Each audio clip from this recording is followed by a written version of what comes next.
Okay, we come to the last of these awards. Now, the very last. And this is an extraordinary one for an extraordinary man. Gosh, I was supposed to do this one, wasn't I? I am supposed to say something about this man. I even wrote some notes. And what to say. I mean, you know, like everyone, I dream of peace. Like all of you, I hope for stability, and like most of you, I yearn for an inclusive world, for that kind of thing. We all believe in a world built on fellowship, harmony, trust, security, and indeed love. And what do we seem to get?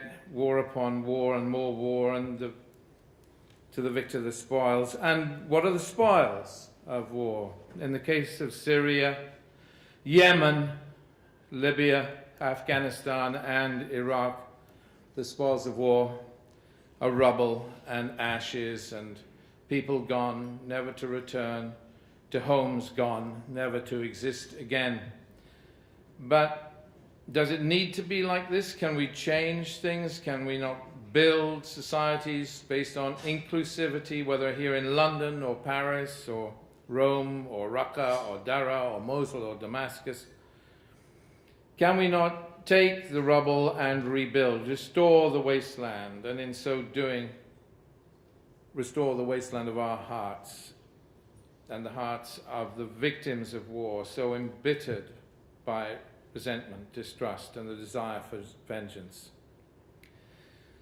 We think we have a multicultural society here in Britain, but our Muslims, Christians, Jews, and Hindus, they're just a small multicultural society when you compare them to the nations of the Middle East, to the truly multicultural nations. I mean, look at Syria with their Alawites, Druze, Shiite Arabs, Sunni Arabs, Kurdish Sunnis, Christians, and then you even have minorities like the Jews. There's still a Jewish community in Damascus, unbelievably, like the Jews and the Yazidis and the rest.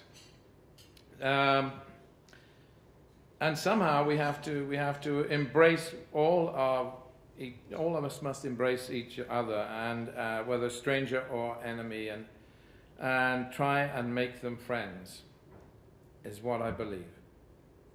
And what I believe these awards are about, and what I believe the man who gets the last of these awards is about. He's an extraordinary man.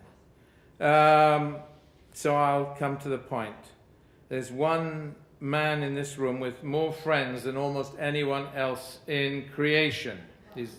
He's a man who has spent a lifetime nurturing and caring for others. Now, this guy was acknowledged here some years ago, and we always promised to never give a journalist an award twice. But this extraordinary and quite odd and amazing journalist really they broke the mold. I heard someone say, I think it was him himself, but that because he almost died the other day, that he was heading for hell, but Satan got together a petition to send him back.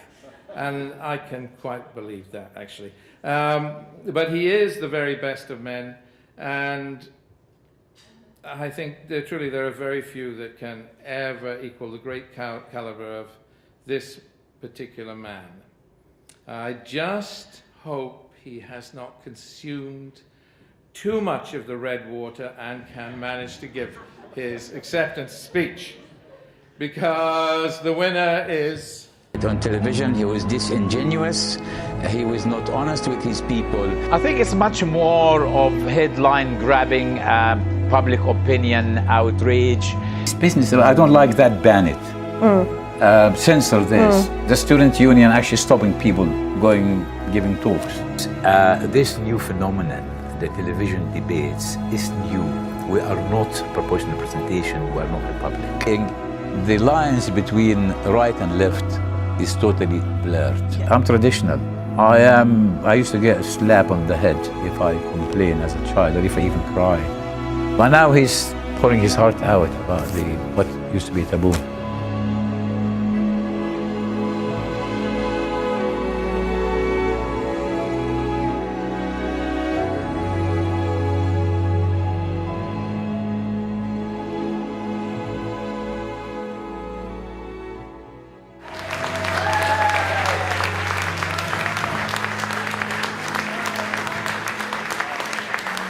And the winner is Adel Darwish.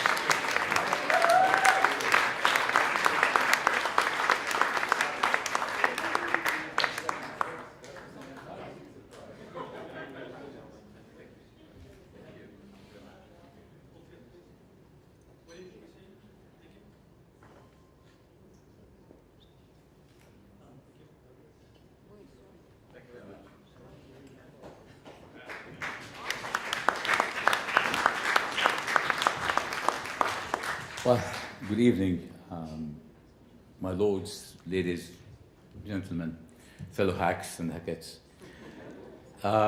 It's been an embarrassing surprise, actually. I always didn't believe that a journalist should have an award. It's a job we do. Well, thank you very much. But it's sort of the amazing work that the Next Century Foundation have done over the years, and I must actually remember and mention the names of people who are no longer with us. The people actually founded this foundation.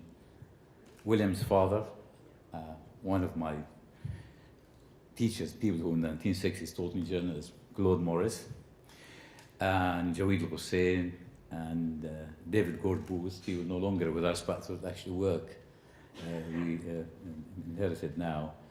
And one thing is, actually, I probably didn't do as much as I should have done, because in most of the years, I didn't actually have an organization behind me, so I always worked as a freelance most of the time.